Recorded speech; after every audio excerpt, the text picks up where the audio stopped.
오늘도 세상 가장 뜨거운 이슈를 깊게 파헤쳐 보겠습니다. 오늘은 은퇴 전문가죠. 미래세 자산운용의 김경록 고문 모시고 우리 모두의 숙제, 은퇴 이후의 삶을 준비하는 시간 가져보겠습니다. 어서 오세요. 예, 반갑습니다. 네, 고문님. 어제도 사실 저희 그 프로에서 베이비부머 세대들에 대한 경제적 진단 이런 걸 좀 해봤었습니다. 그만큼 사회 전반적으로 이 베이비부머 세대들에 대한 관심도가 높은 상황인데요. 그런데 저도 직장 생활할 때 1960년대생들 많이 모셔보면서 일을 해봤는데, 야, 정말 인생이 파란만장한다고 말씀드려야 될지, 시대적 상황이 파란만장했다고 말씀드려야 될지 참 격동의 시기더라고요. 예, 맞습니다. 둘 다 해당됩니다. 예. 제가 이제 60년대생이 참 재미있습니다. 그래서 예. 제가 한번 이걸 키워드로 한번 뽑아봤는데요. 60년대생은 60년생이 태어날 때 1인당 GDP가 79달러였습니다. 예. 그런데 지금은 이제 이 사람들이 퇴직할 때 한 32,000달러 되거든요. 그래서 60년대생은 우리나라가 후진국에서 태어났어요. 그다음에 네. 한참 성장하는 중진국에서 성장을 했고 이제 선진국에서 퇴직을 합니다. 그래서 세계 어느 나라의 이 세대를 보더라도 한 세대에 걸쳐서 자기가 후진국과 중진국과 선진국을 모두 경험한 세대는 없는 것 같습니다. 그래서 아주 독특한 경험을 하고 한 세대다 이렇게 이제 좀 그 특징을 첫 번째로 꽂아봤고요. 네. 그다음 또 이제 두 번째 좀 60년대생 재미있는 특징인데 아까 이제 격동의 시대를 보냈다고 말씀하셨는데요. 그걸 이제 이렇게 쭉 모아 본다면은 저는 이제 엄청나게 강한 에너지와 응집력을 갖고 있다 보고 있습니다.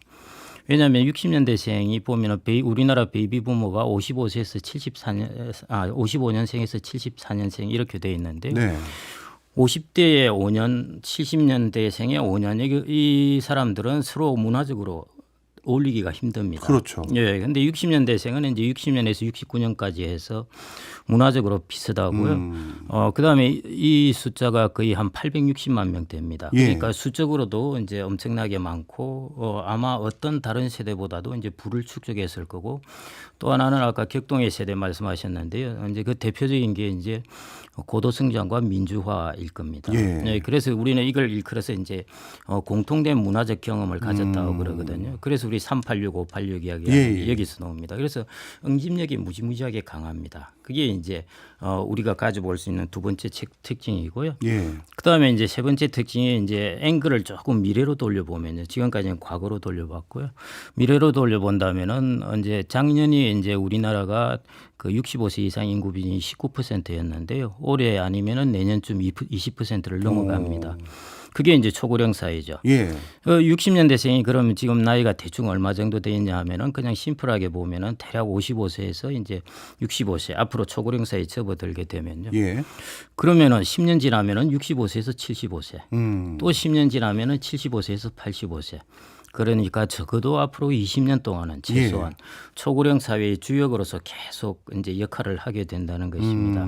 그래서 그런 면에서 60년대생은 아주 좀 독특한 사회적으로 포지션을 갖고 있다. 저는 좀 그렇게 정의를 해봤습니다. 말씀을 쭉 듣고 보니까 우리 사회의 초고령 사회의 주역이라고 해야 될까요? 예. 가장 큰 군집이 이제는 1960년대생이 될 것 같은데 그렇습니다. 그런데 이 1960년대생들이 초고령 사회의 주역이 되면 지금 노인을 바라보는 시각과 좀 달라질 것 같은데요? 정확하게 말씀을 하셨는데요. 그죠? 예, 아주 정확한 지적이십니다. 그래서 제가 이제 앞으로 우리가 노후가 어떻게 될까 네. 이걸 바라볼 때 많은 사람들이 현재 70대, 80대, 90대 이런 분들을 바라보고 있거든요. 예. 물론 이것도 중요합니다. 그런데 이분들은 보시면 아시겠지만은 고성장 시기도 아니었고 국민연금도 완전히 풀로 가입하지 않은 시기였습니다. 그렇겠네요. 우리나라가 88년부터 가능했으니까요. 네. 딱 60년대생이 직장에 들어갈 때쯤 돼서 국민연금이 시작되었습니다. 그러니까 60년대생부터 시작되는 초고령 사회의 움직임은 그전 세대하고 완전히 다르다는 것입니다. 그래서 여러분들이 노후나 아니면은 시니어 마켓이나 이런 걸 볼 때 지금 70대, 80대, 90대를 볼 것이 아니라 앞으로 60년대생들이 어떻게 성장해 가면서 이 시장을 이끌어 나갈 것인가 이 관점으로 보셔야 된다는 것입니다. 그래서 정확하게 방금 문제점을 관점을 말씀해 주신 겁니다. 네, 진짜 이 60년대생들이 노인이라고 불리워지는 그 나이가 됐었을 때는 경제력도 있고 구매력도 있고 그렇습니다. 나름대로 지적 어떤 소양도 충분히 축적하신 분들이고 야 많은 것들이 달라질 것 같습니다. 예, 예. 그런데 한 가지 아쉬운 예. 게요. 이 60년대 분들이 이렇게 경제력이나 지성이라든가 아니면 사회적인 어떤 의식들 이런 것들이 이렇게 충만한데 너무 일찍 퇴직하는 거 아닙니까? 맞습니다. 네. 예, 그것도 어쩜 이렇게 질문을 정확하게 해주시는데요. 그게 우리나라의 노동시장의 가장 큰 특징입니다. 선진국 노동시장하고 비교했을 때 우리나라 노동시장의 특징이고요. 예. 이 노동시장의 특징 때문에 우리나라 노후가 선진국과 다르게 됩니다. 보통 보면은 유럽 사회는 65세에서 70세 정도가 정년퇴직 연령이고요. 예. 일본은 70세이죠. 미국이나 영국 같은 경우에는 아예 정년이라는 게 없습니다. 네, 그런 상황에서 우리나라는 지금 60세로 되어 있지만은 실질적으로는 아니죠. 한 55세 전후이죠. 예, 그러니까 우리나라는 주된 직장에서 소위 말해 괜찮은 직장에서 있는 기간이요. 대충 보면 한 27년 정도입니다. 그런데 서구 사회나 한번 보십시오. 이제 거기는 대학 진학률도 그렇게 높지 않지 않습니까? 예. 그러다 보니까 한 20살에 들어가서 한 65세에 퇴직을 한다면은 중간에 쉬는 기간을 포함하더라도 예. 한 40년은 된다는 것입니다. 앞으로 보십시오. 앞으로 이제 우리나라 사회가 변해서 세계도 그렇게 변했지만은 장수 사회로 인생 후반이 길어지잖아요. 예. 근데 우리는 지금 이제 60년대생이나 이런 사람들이 27년, 30년 길어야 이 노동 시장에 근무한 것을 가지고 40년을 준비하기가 어렵습니다. 네. 그래서 우리나라는 이제 재취업 시장이 활성화되어 있습니다. 좀 열악한 상황에서 재취업 시장이 좀 활성화되어 있는 그런 상황이라고 보시면 되겠습니다. 그게 이제 우리나라의 노동 시장의 가장 좀 큰 특징이라고 볼 수가 있겠습니다. 네. 그렇다면 60년대생들 분들 중에서도 정년까지 회사를 복무하지 못한 분들이 상당히 있을 텐데 예. 이분들 지금 재취업은 어떤 트랙으로 지금 전개되고 있나요? 이게 이제 참 이제 60년, 50년대생 주로 이제 우리가 정부가 공식적으로 뭐 고용노동부라든지 이런 데서는 이제 50대까지는 많이 관심을 갖고 있는데 예. 사실은 60대는 조금 회색 지대입니다. 이게 복지 차원도 아니고 예, 뭐 고용 시장도 아니고 예, 해서 예. 현재 데이터가 그렇게 자세하게는 안 나와 있는데요. 제가 이제 이전에 설문조사를 해보니까요, 좀 재미있는 특징이 있습니다. 이 사람들이 직장을 어떻게 옮겨갔으며 그리고 옮겨갈 때 어떤 요인이 성공을 이끌었느냐 예. 하는 것들을 제가 좀 조사를 해봤는데요. 직장을 이제 옮겨가는 것을 보면은 저는 그래서 이제 재취업 노마드족이다 이렇게 이름을 붙였는데요. 그 예. 이유는 재취업 시장에 들어가고 나서부터 보통 2회에서 3회 정도 직장을 옮깁니다. 그러니까 이렇게 저렇게 한 두세 번 직장을 거의 한 5년, 10년 동안에 옮기게 되는 예. 것이죠. 그게 이제 첫 번째 특징이고요. 두 번째 특징은 이제 직장을 한 번씩 옮길 때마다 임금이 뚝뚝 떨어집니다. 아, 떨어져요. 예, 예. 거의 첫 주된 직장에서 옮길 때 한 40% 떨어지고요. 예. 또 옮길 때 또 한 40% 이렇게 떨어집니다. 그래서 이제 근로 조건이 좀 열악한 편이죠. 예. 그래서 우리나라 제가 노동 시장의 가장 큰 특징이라고 했는데요. 우리나라가 55세에서 64세까지의 고용률 이 데이터를 보면은 대략 한 68% 정도 나옵니다. OECD 국가들이 한 62, 63% 나오거든요. 그러니까 우리가 더 높죠. 그렇네요. 고용률은요. 그런데 55세에서 64세의 임시직 비율은 우리나라가 거의 한 30% 중반을 넘습니다. 예. 그게 OECD 국가들의 비율보다 훨씬 높습니다. OECD 국가들의 비율은 이게 한 8.6% 되는데요. 차이가 크네요. 네, 우리나라는 35%이거든요. 그러니까 이걸 다르게 해석해 보면은 재취업 시장에서 우리나라 사람들은 많이 들어가는데 네. 그 중에서 열악한 임시직이나 이런 쪽의 비율이 훨씬 높은 그런 특징을 보인다는 것입니다. 네. 그게 이제 우리나라 이제 고용 시장의 재취업 고용 시장의 이제 특징이라고 볼 수 있고요. 그러면 이제 이런 시장에서 어떻게 재취업을 성공을 할 수 있을까 예. 하는 것, 그것도 저희들이 한번 조사를 해봤습니다. 그래서 이제 보통 보면은 우리가 동종으로 옮긴다고 그러지 않습니까? 예. 내가 무역업을 했으면 무역업으로 옮기고, 그다음에 이종으로 옮긴다는 것은 내가 무역업을 했는데 전기 기술자로 간다든지 네. 하는 것이고요. 그다음에 이제 하나가 단순 노무, 이 특별한 자기의 전문성 없이 이제 옮기는 것 이렇게 보는데. 제일 만족스러운 게 동종에서 동종으로 옮긴 것입니다. 그렇겠죠. 예. 그런데 그러면은 동종에서 동종으로 옮겼을 때 성공 요인이 무엇이었느냐 이걸 이제 짚어보니까요. 제일 첫 번째가 예. 전문성입니다. 예, 자기의 전문성이 일단 있어야 성공률이 높아지고요. 네. 그다음에 이제 두 번째가 인적 네트워크입니다. 그건 뭐냐면은 내가 전문성을 가진 집단끼리에서 야 이제 내 직장에 나왔다 이런 걸 하니까 야 그럼 우리 회사에 와라 이런 것들의 인적 네트워크로 이제 옮겨간다는 것이죠. 네. 그다음에 이제 이종으로 옮기는 것 문제이죠. 이종 같은 경우에는 자기의 전문성을 가지고 옮기는 것은 아니겠죠. 직종이 달라지니까. 예. 그래서 이 같은 경우에는 이제 자격증이 중요한 요소로 작용을 합니다. 자격증을 가지고 자기의 전문성을 만든 것이니까요. 그다음에 이제 이종으로 옮기는데 두 번째 이제 성공 요인이 눈높이를 약간 낮추는 것 네, 이것이고요. 그다음에는 이제 단순 놈으로 옮겨질 때의 가장 성공 요인은 뭐겠습니까? 모든 걸 내려놓는 건가요? 맞습니다. 눈높이 낮추기입니다. 아유, 저런. 네. 그래서 전체 이제 동종에서 단순 놈으로 이렇게 옮겨가는 과정에서 성공 요인을 찾아보면요, 자기의 전문성, 그 다음에 네트워크, 그 다음에 자격증, 마지막 눈높이 낮추기. 이것들이 저희들이 찾아본 성공 요인이라고 볼 수가 있겠습니다. 이번에 내신 책에 60년대생이 온다라는 그 책 내용 안에요. 예. 재취업 노마드족이 됐다라는 말씀이 무슨 소린가 했는데 예. 지금 설명을 듣고 났더니 은퇴 이후 아니면 퇴직 이후 또 다른 직장을 찾아서 이것저것 돌아다니는 그 형국을 의미하시는 정확합니다. 거군요. 예. 자, 그러면 같이 맞물려서 질문을 할 수밖에 없는 게 다시 조기 퇴직입니다.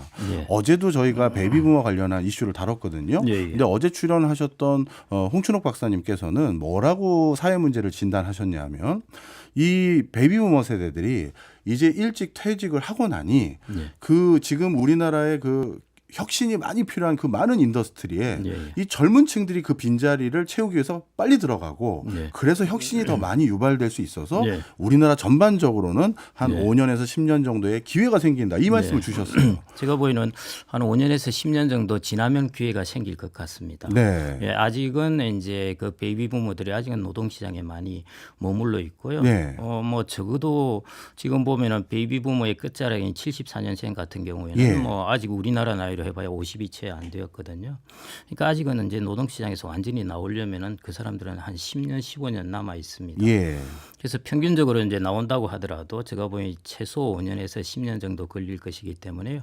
그렇게 되면은 당연히 이제 젊은 사람들이 이제 직장에 많이 들어오게 될 거고 그렇게 되면은 뭐 혁신이 일어날 수 있죠. 네. 그래서 그 부분은 지금 당장은 아니고 이제 시간이 조금 지나면은 그런 부분이 있을 수 있을 것 같고요.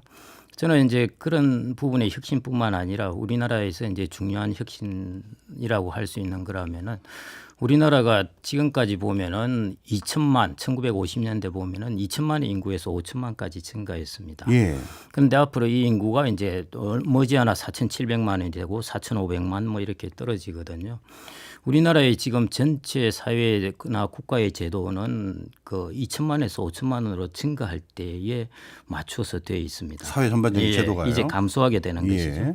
그러면은 저는 이제 혁신 중에 하나 또 중요한 것은 이 사회나 국가의 구조 예. 이걸 이제 인구가 감소하는 시대에 맞추어서 구조를 바꾸는 것입니다. 예. 저는 그것도 이제 혁신이라고 보아지고요. 예. 예, 그래서 그런 부분에 혁신하고 그다음에 한 5년에서 10년 정도 지나서 이제 새로운 젊은 층이 들어오게 되면 일어날 수 있는 혁신 뭐 이런 것들을 잘 이루어 갔으면 좋을 것 같고요. 그 프린스턴 대 교수 중에 갈로우라는 사람이 예. 있습니다. 갈로우라는 사람이 인류의 여정이라는 책을 썼는데 예. 이 사람이 재미있게도 인류가 이제 갑자기 어느 순간 이제 부를 축적하면서 급성장을 하기 시작했는데 이게 산업혁명 때문도 아니고 그 이유가 뭘까를 이 사람이 이제 이야기를 했는데요. 그 이유가 인구입니다. 인구가 급속하게 증가하고 그다음에 인구끼리 지식이 집적되고 네. 지식이 서로 교류가 되면서 그때부터 혁신이 급속하게 일어났다는 것이거든요.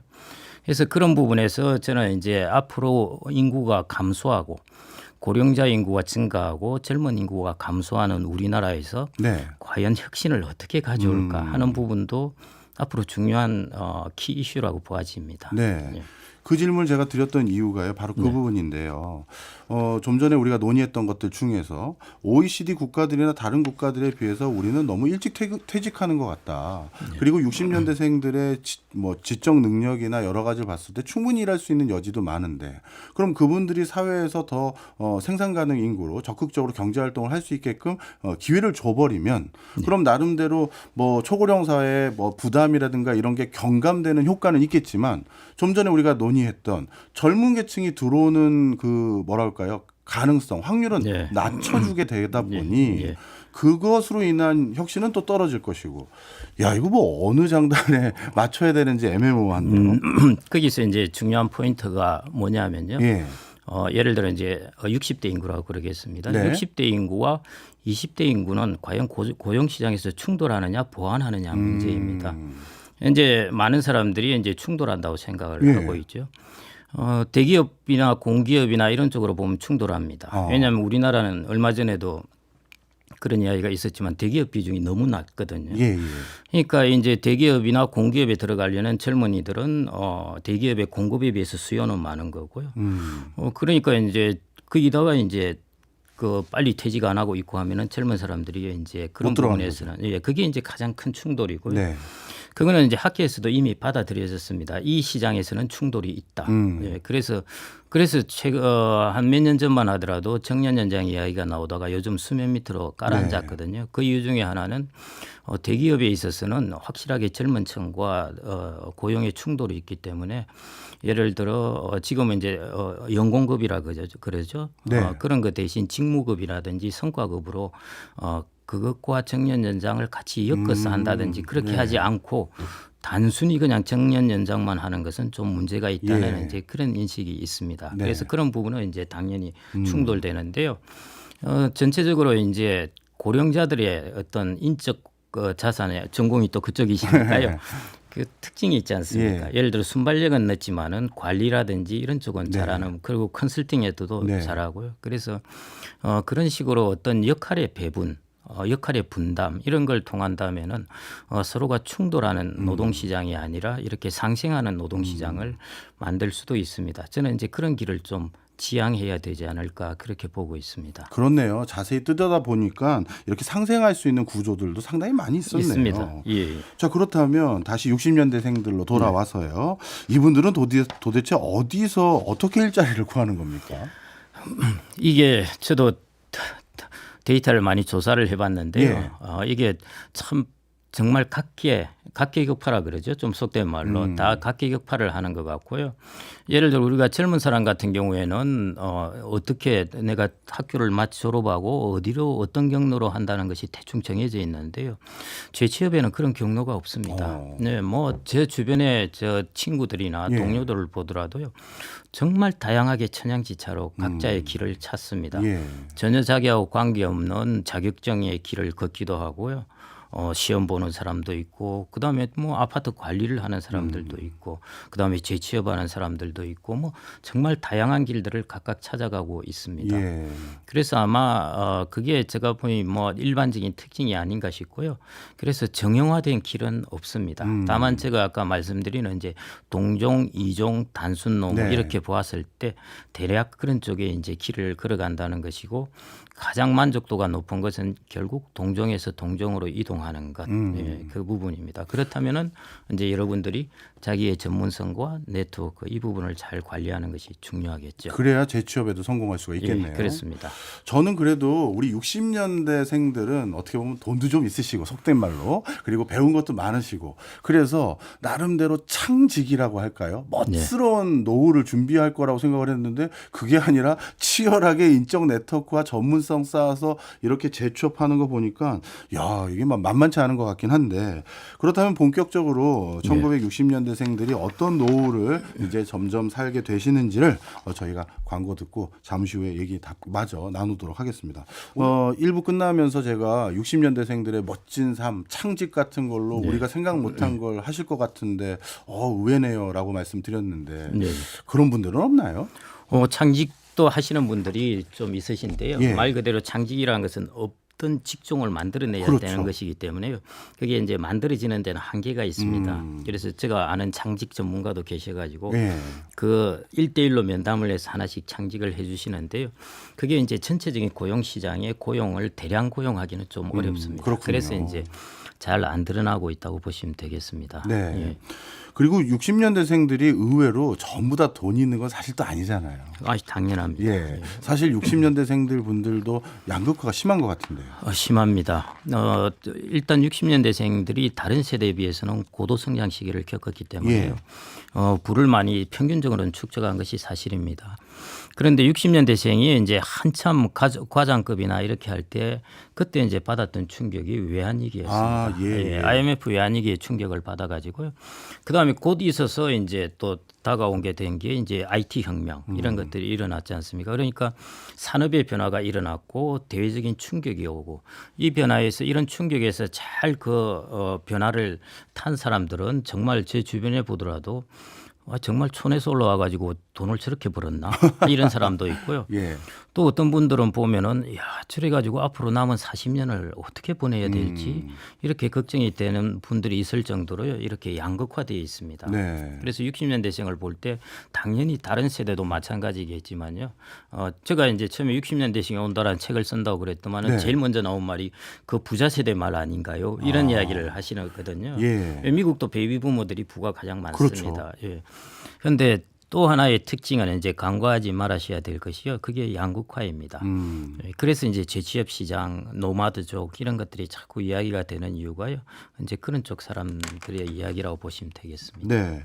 제 주변에 이제 60년대생 선배님들 중에서 재취업 잘하고 그래서 계속해서 안정감 있게 경제 활동도 하면서 부를 축적하신 분들의 그래도 공통점을 하나 찾아보면 현직에 있을 때 그 다음 내가 어디로 갈지 준비를 많이 하신 것 같더라고요. 맞습니다. 맞습니까? 예, 맞습니다. 제가 이제 재취업 시장을 제가 조금 제 스스로 이제 좀 재미있게 규정을 하자면 일종의 중고차 시장이다. 중고차 시장. 예, 중고차 시장의 이제 특징이 뭐냐면요. 아주 중고차 관리를 잘한 중고차와 예. 그다음 아주 못한 중고차 이건 가격 차별이 확실하게 납니다. 그렇겠죠. 그러면은 적정하게 잘한 것과 적정하게 못한 것은 별로 차별성이 없습니다.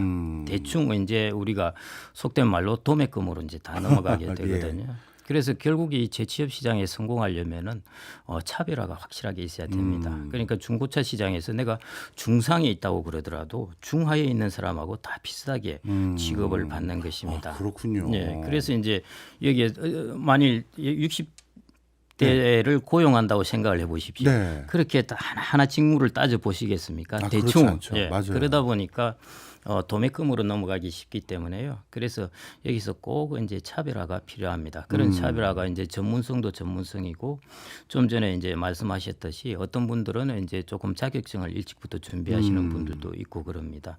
그런 것들을 통해서 아마 차별화를 이루어내는 것 그게 저는 재취업 시장에서 제일 중요한 부분이 아닐까 그렇게 생각됩니다. 그런 차별화는 어떻게 보면 현직에 있을 때부터 준비를 해야 되는 건가요? 예, 그게 좋긴 하고요. 예. 그리고 이제 저희들이 인적 자원을 언제쯤 개발을 해야 될까? 그것도 전문이시라 가지고 제가 그 보면은 이제 저희들이 보통 20대 후반 정도 직장에 들어오지 않습니까? 예. 어떤 뭐 교수님의 연구 결과인데요. 대략 한 40대 한번 자기의 인적 자본에 재투자를 하는 것. 네. 그게 가장 효율적이라고 그러거든요. 그렇게 본다면은 이제 직장에 다니고 있을 때도 이제 40대 한 초반 중반 이런 때 자기 자신에 대해서 한 번 더 투자를 해야 되고 자기의 전문성을 위해서 이제 한 번 더 투자를 해야 되는 것이죠. 우리가 로켓을 쏘았을 때 1차 이제 추진을 하고 또 2차 또 에너지를 추진을 그렇죠. 하듯이요. 그런 시기를 한 40대에 한번 가져야 된다는 것입니다. 예, 그리고 이제 요즘은 이제 대기업들에서는 많이 준비가 되어 있는데요. 한 2년 정도 시간을 줍니다. 예. 이 시간은 2년 정도면 상당히 큰 시간이거든요. 예, 이 시간에 준비하셔도 됩니다. 그 2년 시간을 준다는 건 복무하지 않고 노후 준비를 하는 별도의 시간을 주는 그렇습니다. 거예요. 예, 한 1년 정도는 보통 줍니다. 월급도 주는 겁니까? 예, 그렇습니다. 우와. 뭐 이제 회사마다 다르고요. 그렇긴 하겠죠. 예, 예. 예. 월급이 이제 임금 피크로 들어가거든요. 네. 그러니까 좀 깎이면서 이제 그런 시간을 갖게 되는데요. 그 훨씬 좋죠, 사실은. 네. 그래서 그 준비를 하는 것 네. 그게 이제 필요합니다. 그래서 저는 이제 40대 한 초중반 때 한번 나를 한번 업그레이드를 해보자. 예. 이런 때 한번 시기를 보셔야 되고요. 예. 그 다음에 이제 해당되는 사람도 있고 안 되는 사람도 있겠지만은 네. 이제 우리가 퇴직하기 전에 예. 그때 한번 내가 충분히 투자를 하는 기간이 한번 있을 수가 있습니다. 네. 그때를 이제 좀 잘 활용하시면 좋을 것 같고요. 그래서 하여튼 이러나 저러나 가장 중요한 것은 장수 시대에는 예. 인적 자본입니다. 예. 예, 자기 자신의 가치입니다. 저는 좀 와닿게 고모님 개인적인 얘기도 좀 해주세요. 네. 고모님도 책에 봤더니 62년생으로 나와 있더라고요. 그렇습니다. 근데 62년생으로 주변에 아마 친구분들 중에서 아직까지 현역으로 왕성하게 활동하는 분들 점점 적어졌을 거라고 생각이 듭니다. 예. 그런데 고모님은 지금까지 이렇게 어떻게 보면 큰 회사의 고문으로 활동도 하고 있을 뿐만 아니라 저자로서 또 각 이 분야의 전문가로서 활동하는데 그 과정에서 아까 말씀 주신 것처럼 40대쯤에는 어떤 걸로 자기 개발과 전문성을 더했는지 뭐 그런 거를 좀 매칭 좀 시켜주시죠. 예.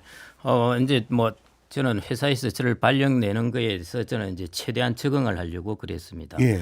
그 중에 하나가 제가 이제 이전에는 주로 투자 쪽을 많이 했었거든요. 예. 그러다가 이제 은퇴연구소로 오게 되면서 제가 이제 개인들의 노후 뭐 이런 것뿐만 아니라 결국 가장 중요한 것이 이제 자산 관리라는 생각이 들었습니다. 그래서 투자와 이제 은퇴를 결합을 했죠. 그래서 이제 노후 자산 관리, 이제 은퇴 자산 관리 이쪽을 이제 제가 제 전공으로 이제 삼은 지 거의 지금 1 2 년 됩니다. 네. 그러니까 제가 이제 이걸 하면서 가만 생각을 해보니까요. 사람이 그 분야에 좀 전공으로 내가 하겠다고 하고 나서 그게 경쟁 우위가 나타나려면은 적어도 5년에서 10년은 걸리는구나 이런 생각이 좀 들었습니다. 네. 그래서 저는 이제 그런 걸 통해서 저의 전문성을 좀 이제 키우게 됐고요. 결국은 이제 제가 해왔던 한 두세 가지 일을 60대 이후에는 좀 융합을 한 것입니다. 제가 투자 플러스 은퇴에 가는 것을 그 다음에 인구 네. 이게 제 이제 관심사인데요. 그걸 이제 융합을 해서 제가 생애자산 관리를 제 전공으로 삼고 있습니다. 아, 그렇군요. 예. 방금 고모님의 개인적인 상황 말씀 주시니까 또 중요한 시사점이 하나 나오네요. 어떻게 보면 재취업이라든가 노후 준비를 할 때는 퇴직을 한 1년을 앞두고 하는 게 아니라 전문성을 발휘하고자 한다면 5년 정도의 충분한 그거에 수반하는 시간을 투여하고 준비를 해야 된다. 그 예. 말씀도 우리가 예. 새겨드려야 될 것 예. 같습니다. 예. 자, 그래도 아무리 재취업을 좋은데 해도 현직으로 그렇게 잘 나갔을 때보단 소득이 많이 줄어들 것 네. 같아요. 그러면 이제 소비 패턴이나 씀씀이도 많이 줄여야 될 것 같습니다. 그렇습니다. 여기서 이제 재밌는 이제 조금 예화라 그럴까요? 예. 그걸 있는데 미국에 이제 엘리자베스 워렌이라고 하버드대 교수가 있습니다. 이 사람이 어떤 책을 썼냐 하면은 맞벌이 함정이라는 책을 썼습니다. 네. 왜 이 책을 이 사람은 이제 사람들이 파산을 하고 나서 그 파산에 관한 것들을 이제 연구를 한 학자였는데 네. 왜 맞벌이들이 파산을 많이 할까? 여기에 이제 초점을 두게 되었습니다. 예. 맞벌이들은 고소득인데 왜 이 사람들이 파산을 많이 할까? 이렇게 해서 이제 한번 살펴보았더니요. 맞벌이를 하다 보니까 둘이 돈을 번다고 해서 집도 좋은 곳을 사고 좋은 학군에 가고 예. 하면서 부채를 많이 땡겨 쓴 네. 것입니다. 그러다가 부부 중 한 명이 이제 그만두게 된 것이에요. 소득이 절반이 뚝 떨어지잖아요. 그러니까 갑자기 파산을 하게 되는 것입니다.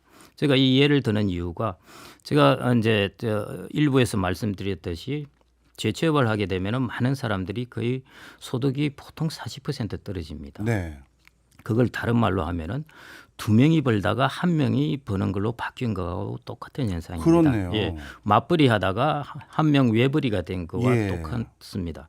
그 정도로 충격이 온다는 것이죠. 그렇기 때문에 내가 고소득을 받을 때 그때 내가 이루어 놨던 부채라든지 나의 지출 이런 부분을 이걸 이제 우리가 재정 소방 훈련이라고 그러는데 야 내가 소득이 절반이 되었을 때 이럴 때도 이게 견딜 수 있겠는가 하는 부분을 한번 체크를 해보셔야 됩니다. 네. 그래가지고 견딜 수 없다면은 당연히 부채와 지출 규모는 줄여야 되는 것입니다. 그래서 제가 이제 말씀드리고 싶은 바는 소득이 절반으로 떨어진다. 그것은 마치 맞벌이한 사람이 한 명이 벌이를 그만둔 거나 마찬가지의 충격을 받기 때문에요. 반드시 나의 지출이 이를 충당할 수 있을 것인지 감당할 수 있을 것인지 그 부분을 꼭 체크해 보셔야 됩니다. 네. 씀씀이를 줄여야 되는 건 맞아 보이는데요. 또 이제 노후의 준비를 하는 과정에서 의도치 않게 또 씀씀이가 늘 수밖에 없는 부분이 있는데 아까 재취업이나 이런 것들을 성공적으로 하기 위해서는 자격증과 같은 전문성을 기하거나 그러려면 공부하려면 돈 들고요. 또 인적 네트워크 축적하는 게 중요하다고 했다면 또 이제 소득이 절반으로 줄었으니 사람들하고의 관계 단절하고 내가 좀 조용히 혼자 짚어야겠다. 그러면 인적 네트워크 끊기잖아요.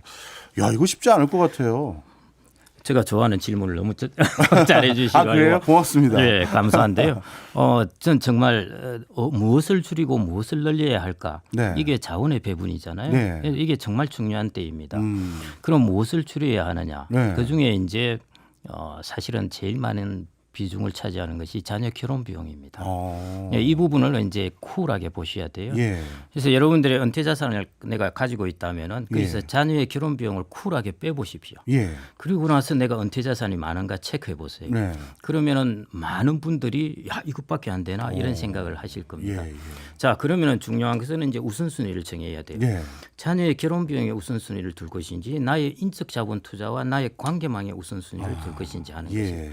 방금 말씀하신 바로 그 부분에 우선순위를 두어야 합니다. 어. 그렇게 해야 자기가 앞으로 5년, 10년 동안의 캐시플로우를 생성할 수 있게 되고요. 네. 그렇지 않게 되면은 자녀의 비용, 나의 비용 해서 모두 다 비용으로만 나가게 됩니다. 그래서 그런 부분은 이제 자원의 배분이 아주 중요한 부분이죠. 저는 그래서 여하튼 이러나 저러나 1순위도 2순위도 중요한 것이 자기 자신에 대한 투자입니다. 네. 우리나라 같은 경우에는 대학교에 들어갈 때 어마어마한 인적 자원 투자를 합니다. 그렇죠. 예.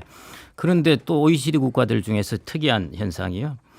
그다음에 들어가고 나서는 그 아무 어떤 투자를 안 나라보다도 해요. 투자를 안 해요. 그래서 저는 이제 꼭 여러분들에게 이제 한 번이라도 투자를 한번 해보시라는 것입니다. 그거 해봐야 얼마 안 돼요. 네. 한 1,000만 원, 2,000만 원 정도 됩니다. 네. 요즘 국가 지원도 많고 하기 때문에요. 그래서 그런 부분에 투자의 우선순위를 꼭 두시기 바랍니다. 네. 예. 우리 고모님 저서에 제가 궁금한 구절이 있었어요. 은퇴 승수 300, 인출률 4%. 이게 무슨 뜻이세요? 이게 이제 노후 준비를 할 때 사람들이 막 복잡하게 계산을 해야 되잖아요. 예를 들어 내가 노후에 얼마나 필요할까? 네. 이게 제일 관심사이거든요. 그렇죠. 그러면 이제 60세를 기준으로 생각을 해보겠습니다. 자, 노후에 내가 400만 원이 필요하다. 그러면은 은퇴 자산이 얼마 있어야 될까? 이 계산을 하는데 가장 편리한 것이 여기서 300이나 400을 곱아주시면 돼요. 예. 그러면은 예를 들어 400만 원이 필요하다면은 내가 국민연금을 150만 원 받는다. 계산하기 쉽게 200만 원 받는다고 그러겠습니다. 네. 그러면 200만 원만 마련하면 되지 않습니까? 네, 매월. 네. 예, 그렇죠. 매월요. 그러면 200만 원에다가 300을 곱하면은 6억 원. 예. 400을 곱하면 8억 원입니다. 그러니까 6억 원에서 8억 원 사이 정도를 마련하시면 된다는 것입니다. 그게 이제 이 은퇴 승수이고요. 이거 네. 거꾸로 똑같이 적용해 볼 수 있습니다. 네. 내가 6억 원 있다면은 60세인 나는 죽을 때까지 매월 얼마만큼 소득을 만들 수 있을까? 하면은 6억 원 나누기 300 하면은 매월 200만 원 이렇게 그렇군요. 나옵니다. 네, 그래서 이게 단순히 뭐 그냥 주먹구구로 300이나 400이 나온 게 아니고요. 예. 여러 경우를 시뮬레이션을 해봐서 이제 그 중에 신뢰성이 높은 것, 그러니까 실패 확률이 낮은 것을 선택했을 때가 이제 300에서 400 정도입니다. 네. 그래서 여러분들이 뭐 복잡하게 계산하셔도 큰 차이 없어요. 예. 그래서 여러분들이 지금도 예를 들어 내가 과연 괜찮겠는가 하면은 내가 생활비 얼마나 들까? 400만 원, 국민연금 150만 원, 250만 원, 그러면 300 곱하면은 7억 5천. 야, 7억 5천이 어디 있나? 그러면은 주택을 넣으시면 됩니다. 네. 내 주택이 6억 원이 있네 하면은 6억 원을 빼면은 1억 5천. 뭐 이 정도가 필요한 거죠. 네. 그러면 1억 5천에서 유동성 자금 플러스 얼마. 그 다음에 아까 말씀드린 자녀 결혼 그렇죠. 비용. 예. 예, 그렇게 계산하시면은 대충 맞게 나옵니다. 오늘 그 고모님 덕분에 아주 노후 준비를 할 수 있는 산식 하나를 제대로 배운 것 같습니다. 자, 그러면 이런 산식을 맞춰서 이제 많은 청취자분들께서 내가 지금 얼마를 가지고 있고 앞으로 연금은 얼마 나오고 아이들 결혼 자금은 어떻게 되니 얼마가 필요하겠구나 계산들 많이 하실 텐데요. 네. 제가 궁금한 게 외국은요. 네. 우리나라 나이 드신 분들보다 뭐 이렇게 다들 풍요롭게 사는 것 같아 보이는지 네. 가끔 고속도로로 이제 차 빌려서 어디 그 이동을 하게 되면 옆에 뭐 페라리라든가 좋은 차 타고 지나가는 차를 이제 안쪽을 들여다보면요. 뭐 영화에서 나오는 것처럼 젊은 청년들이 있는 게 아니라 네. 이 백발의 노인들이 그렇게 그 슈퍼카를 타시는 분들이 많더라고요. 네, 어쩜 그렇게 잘하십니까? 제가 한 6년 전인가요? 예. 독일에 이제 갔을 때 가이드가 그러더라고요. 여기 BMW하고 벤츠 타고 다니신 분들 다 은퇴하신 분들이라고 그러시더라고요. 자, 그러면은 왜 이 사람들은 이게 가능할까 그러니까요. 하는 거죠. 그게 아까 제가 말씀드린 이 사람들이 한 40년 동안의 노동시장에 있으면서 사적 공적 연금을 축적한 그런 쪽 결과이고요. 그래서 이 서구 사람들 같은 경우는 대충 자기의 연금을 통해서 예. 소득을 마련할 수 있는 것이요. 자기 인생 전반의 평균 소득도 아닙니다. 자기가 퇴직하기 직전의 소득의 60에서 70%를 마련합니다. 그러니까 얼마나 풍족하겠습니까? 그게 지금은 서구 사람들의 사적 공적 연금을 통해서 그게 가능한 것이고요. 예. 우리나라는 이제 여기에 턱없이 모자라는 부분이죠. 그래서 우리나라가 아마 앞으로 그래서 이게 이제 좋은 이제 그 모범 사례가 될 수 있는데요. 그러면 앞으로 이제 30대, 40대 이런 분들도 계속 앞으로 노후를 준비할 텐데 네. 그러면 뭐가 중요하냐? 딱 두 가지 나옵니다. 좋은 노동 시장에서 오래 있는 것. 네. 예, 거기다가 연금을 충실히 넣는 것. 이 두 개가 결합되면은 지금 서구 사람들이 그렇게 이제 높은 소득 대체율로 노후를 누릴 수 있을 정도로 우리도 그렇게 될 수가 있습니다. 네. 뭐 좋은 근로소득을 계속 누리는 것하고 그다음에 연금 상품에 그 가입하는 거 이 두 개를 말씀 주셨는데 이제 어떻게 보면요. 많은 이 지금 고모님 말씀 듣는 분들 중에서 아마 10명 중 9명은 노후 준비가 됐다고 생각하시는 분들은 없을 거예요. 근데 그런 분들 중에서 이제 내가 40대 중반이고 이제 회사 생활할 나이는 얼마 안 남았는데 지금부터 종잣돈 만들려면 이제 뭐 무리하게 좀 위험성 있는 자산에 투자를 해야 되는 건지 아니면 어떻게 해야 되는지 고민이 많을 거거든요. 네. 자산 포트폴리오는 어떻게 짜야 될까요? 40대 중반 같은 분들에게는 이제 제일 중요한 부분이 40대 중반이 이제 소득이 제일 높아집니다. 예. 네, 그러면은 이 소득이 많은 사람들은 저도 그랬고요. 네. 이게 영원히 계속될 것 같아요. 그런데 길어야 5년에서 7, 8년이면 끝납니다. 네. 이걸 꼭 알고 계셔야 돼요. 그래서 이때 내가 소득이 높아진 걸 가지고 지출을 따라서 늘리면 안 된다는 되는구나. 것입니다. 예. 네. 소득이 높아졌을 때 나는 이때 내가 지금까지 못했던 저축을 해야겠구나. 예. 이런 부분으로 생각을 하시는 것이 이제 첫 번째 중요한 부분이고요. 그게 제가 보니 제일 중요한 네. 부분입니다. 그다음에 이제 두 번째는 이 자산을 어떻게 운용할 네. 것인가 하는 부분인데요. 저는 이제 여러분들이 40대나 30대나 50대나 다 아마 앞으로 장수 시대이기 때문에요. 한 30년, 40년 자산을 운용하시게 될 겁니다. 그러면은 내 자산을 어디에 둘까 하는 것을 결정하는 것이 되게 중요한데요. 그렇겠죠. 예, 그래서 저는 이제 한 세 가지 정도를 말씀을 드리고 싶은데요. 기본적으로 여러분들이 예금이나 이런 것보다는 이제 원본의 가치가 늘어나는 이제 투자를 하기는 해야 되는데요. 거기서 조심하셔야 될 것. 하고 이제 좀 또 바라는 것 이걸로 해서 한 세 가지 정도를 간단하게 말씀드리면요. 첫 번째 제일 우리가 유혹에 넘어가기 쉬운 게 중위험 중수익입니다. 네. 최근에 이제 ELS 이런 사태도 터지고 했는데요. 이게 평소에는 중위험 중수익 것 같은데요. 갑자기 시장이 안 좋아지면 고위험 자산이 돼버립니다. 사람들이 중위험 중수익이라고 생각하다 보니까 내 퇴직금을 여기 다 넣었는데 네. 이렇게 하거든요. 예. 그래서 그런 부분을 첫 번째 유의하셔야 되고요. 정기예금보다 한 2, 3%를 확실하게 더 준다? 그런 상품 없습니다. 예. 그래서 그럴 때는 어떤 위험이 도사리고 있는가 꼭 이걸 보셔야 되고 원본이 보장되지 않는 한 그런 것에 나의 자산을 왕창 넣는 것은 이제 위험합니다. 그 부분이 이제 첫 번째이고요. 네. 그다음에 이제 두 번째 아마 거의 모든 분들이 자산의 대부분을 국내 자산으로 가지고 있을 겁니다. 예. 부동산도 그렇고 주식도 그렇고 예금도 그렇고 예. 그렇겠죠. 많은 분들이 예금이나 현금이 가장 안전하다고 생각하실 거예요. 그런데 우리나라의 통화 가치가 절반 떨어지면요. 여러분들 예금이나 현금을 갖고 있더라도 대외 구매력이 절반 떨어집니다. 그렇네요. 예, 그래서 이제 어떻게 앞으로 생각을 하셔야 되냐면은 우리나라 바운드리로 생각하시지 말고요. 예. 글로벌 바운드리로 생각하셔가지고 통화도 글로벌로 최우량한 통화들을 좀 섞어 놓으시고 예. 그다음에 자산도 글로벌로 최우량 자산 예. 이런 것들을 꼭 넣어 놓으셔야 됩니다. 그래서 저는 이제 자산의 서식지를 글로벌로 옮겨라. 뭐 이렇게 이제 꼭 예. 말씀드리고 싶고요. 마지막 세 번째가 이제 부동산 부분입니다. 네. 네, 부동산 부분은 이제 이야기가 기니까 간단하게만 말씀드리면은 앞으로 패러다임이 많이 변하게 될 겁니다. 예. 주로 지금까지는 개인들이 주택과 오피스텔과 상가 이런 것들이 주된 투자 대상이었는데요. 이제 이런 것들이 많이 변해갑니다. 기대 수익률이 많이 떨어집니다. 예. 제가 아파트 가격을 가지고 해봤더니요. 지난 20년 동안의 연복리 수익률이 5%, 강남 지역이 6.7%, 우리나라 명목 성장률이 5.6%입니다. 이걸 말씀드리는 이유는 우리나라의 자산 가격 상승률은 명목 성장률을 벗어날 수가 없다는 것이죠. 예. 그렇게 본다면은 우리나라가 저성장으로 접어들게 되면은 이거의 가격 상승률도 낮아질 그렇네요. 수밖에 없습니다. 예. 그래서 이제 여러분들이 부동산도 최우량을 택하셔야 돼요. 그런데 내 돈이 없죠. 예. 어떻게 큰 빌딩을 살 수가 있습니까? 예. 그런 것들이 이제 가능한 게 부동산 간접 투자라는 것이 있습니다. 그래서 그런 것들을 활용해서 부동산도 앞으로는 가장 우량한 것, 네. 예. 저성장 시대는 네. 가장 우량한 자산을 가지셔야 됩니다. 부동산도 가장 우량한 동네에 부동산 못 살 경우 간접 투자를 통해서 그렇죠. 예. 취득하라라는 말씀이시네요. 알겠습니다. 오늘 뭐 노후 준비를 하기 위한 여러 가지 내용들 쭉 말씀 주셨는데 짧게 하나만 말씀 더 여쭤보면 예. 60년대생들은 부동산으로 흥하신 분들이 너무 많아요. 예. 그러다 보니까 자산 포트폴리오에서 부동산만큼은 놓지 않으시려고 하는 분들이 있으실 텐데 예. 그분들에게 조언 하나 해주신다면. 나폴레옹이 전쟁에서 승리했던 이유가요. 예. 다른 오스트리아나 이런 친구들은 기병을 했습니다. 예. 나폴레옹 포병으로 해버렸죠. 예. 그게 이제 세상이 바뀌었는데 그 상황에 머물러 있은 것이죠.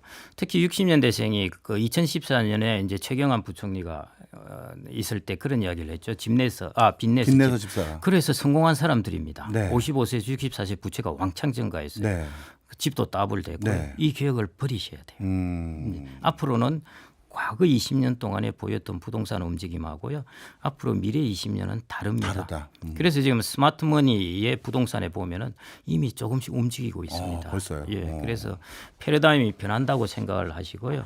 내가 과거에 성공했던 그걸 가지고 미래에 성공할 거라고 생각하시지 말고 그게 실패 요인으로 작용할 수 있습니다.